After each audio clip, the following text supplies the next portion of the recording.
Dun, dun, dun, dun. Excellent. It's wonderful to see all your faces. It's wonderful to be back in this building. It's been a few years for me, and it's a bit of a homecoming for me. It's nice to see so many great colleagues, and thank you all for being here.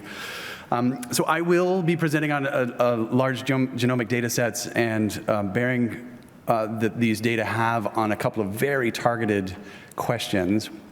I'll say up front that this is a team effort, and so I'll use the plural we a lot in this. I've led this effort, but I'm certainly not alone in completing this work. So thanks up front to all the co-authors here and all those who've supported this work.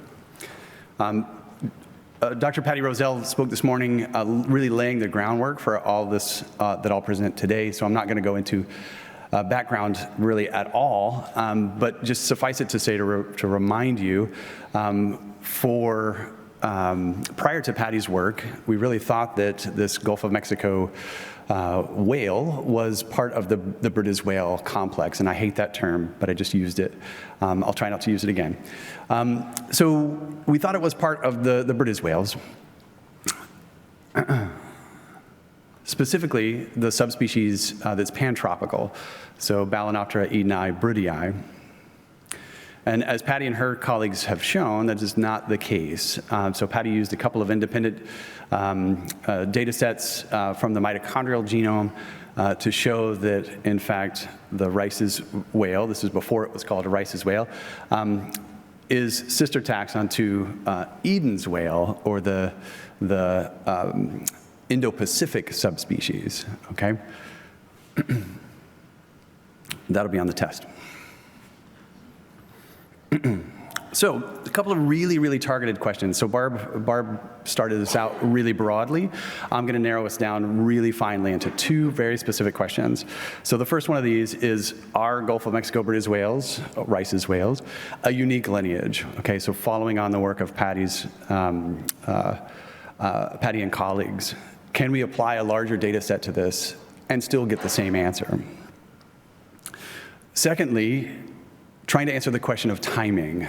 So if they are a different lineage, how long ago did that lineage arise? So again, it takes a village. My international colleagues have been a huge help in amassing enough samples from other taxa to really put this question into context among large whale diversity. So you can see the sampling effort here. This is, again, contributions from many different labs, many different colleagues. I'll just direct your attention to a few things. The distributions are labeled in these different colors. The purple being the pantropical subspecies Balanoptera edeni brydei. You can see the purple all throughout the tropics. Eden's whale here being Indo-Pacific and largely restricted to coastal areas. And then Rice's here in the Gulf of Mexico. All right, and the method that we applied to this set of questions is specifically on using ultra-conserved elements. I'm not going to quiz you on this, and this won't be on the test. Just suffice it to say these are conserved regions of the genome whereby we can sequence for many different taxa, and we can know that we can align them and then look for variation within these regions. So I'll refer to these as UCEs. Right. A few methody, jargony things that I'll skip through quickly. For you genomics nerds, this is a fairly standardized method of capture, where we actually capture these gene regions and then sequence them on a high throughput Illumina sequencer. And then in doing so, what's kind of cool is you get actually, bycatch of mitochondrial genomes as well. So we were targeting the nuclear genome, but because mitochondria are so much more abundant in the cells, you actually get data from these other organelles as well. So we can then also use this method to sequence mitochondrial genomes, which we then compared to data on NCBI GenBank. And we basically we made a Rice's whale contig, so we aligned all of our Rice's whale and had a sort of Rice's whale representative genome that we could then compare to other taxa. Cool. So here are the overviews of the data sets that we use. The major take-home message for this is that we had 57 global samples representing 15 different taxa. We sequenced over 3,500 UCE loci, and in total, 1.8 million different nucleotides. So a very, very large data set. We then also, as I said, were able to sequence mitochondrial genomes via this bycatch method. 19 samples, 15 taxa, representing about 16K nucleotides, so the whole span of the mitogenome. We then analyzed those within the context of maximum likelihood, standardized methods in Bayesian approaches, and then divergence dating using some methods called MC-MC tree within the program PAML. Okay, so back to our question, are Rice's whales a unique species-level lineage? So let me orient you. This is all the large whale species with an odontocete outgroup. So these are the toothed whales out here. You can see a monophyletic clade that includes all of the baleen whales. Okay, we're going to skip most of this down here, all the things that we know and love, humpback whales, blue whales, fin whales, and get up to this clade that includes some of our tropical and thought to be non-migratory species. So O'Mora's whale, starting here as our sort of more divergent lineage, and then a clade that includes Sei whales, Rice's whales, Eden's whales, and Britti's whales. And what you see in this green lineage is a very well-supported, very unique clade of Rice's whales. So supporting the idea that this is a unique lineage, that it is not a subgroup of one of those already existing lineages. This was also supported by the Bayesian analyses. Okay, so this is two different clades, or two different trees of two different data sets. On the left, you'll see the nuclear data set, the 1.8 million characters. And with a different set of analyses, we get the same pattern, Rice's whale being its own unique lineage. And then on the right, you see the mitogenome data, and exactly the same pattern as what Patty had presented earlier, where it is a sister taxon to Edeni, or the Indo-Pacific Britti's whale. Okay, on to question 2. How long have Britti's whales, or have Rice's whales, been around? So to do this work, I worked with Michael McGowan. Thanks, Michael, for your support on this, using a methodology that requires some calibration with the fossil record, including fossil dates of known time, to then sort of anchor points on the tree, and then use a molecular clock to estimate divergence dates. So these numbers are a little bit small, but the question of when did Rice's whale arise is around 3 million years.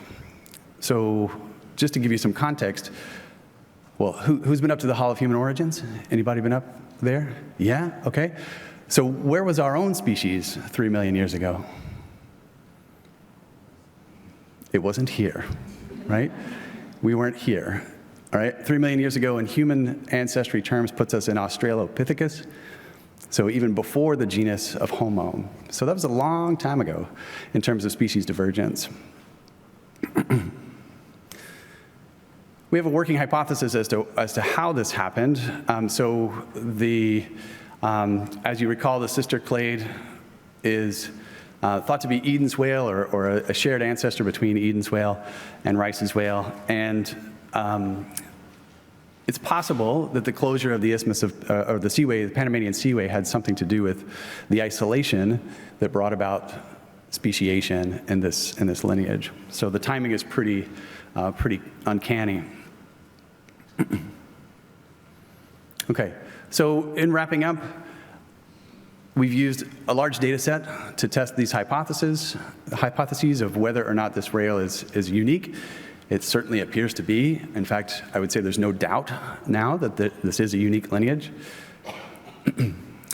We also have put a date to this. So it seems to have diverged from its sister taxa about 3 million years ago. Again, could be related to isolation via the closure of the Panama Seaway. And just a plug to echo what Barb said, this is a unique species in serious and imminent danger of going extinct on our watch. And that yes, I agree we should have hope, but that should be a muscular hope, right? A hope that doesn't sit on its laurels and hope for the best, but a hope that works forward and that takes action. And time is ticking, and it is now the time for action. Again, as I said, this took a village. These are a few of the folks that have really helped out with things like study design and analysis. I give a huge, huge shout out to Jesus Maldonado and Lily Parker, who really helped drive the genomics part of this and the actual data collection. All these folks, many of whom are in the room today, that have helped on this work. A huge thanks to Patty, without whom this would not have been possible. Also thanks to Eric Archer from NOAA and other colleagues for the sample loans. And then finally for financial support, folks here at the Smithsonian, including the Rebecca Mead Memorial Fund, Southwest Fisheries, and the Marine Mammal Commission. Thank you.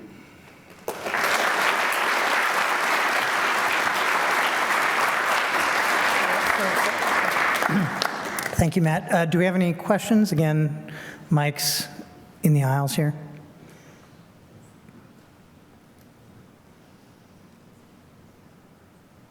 I see Anne, your hand is up. Do you want to? Yeah, we'll repeat it.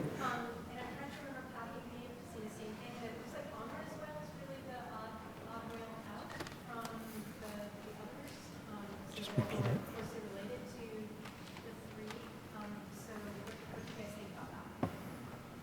All right, if I understood you correctly, the question is about Omora's whale, and it is the odd whale out. Maybe I can back up to the phylogeny and show it. All right, so you're talking about this clade here. Is that correct? That's what it shows. That's what it's seeming to be. Interesting, though, right? Because Omora's whale was only described a few years before Rice's whale was. So, but it does seem to be deeply, deeply divergent. Absolutely. Mm-hmm. Any other questions?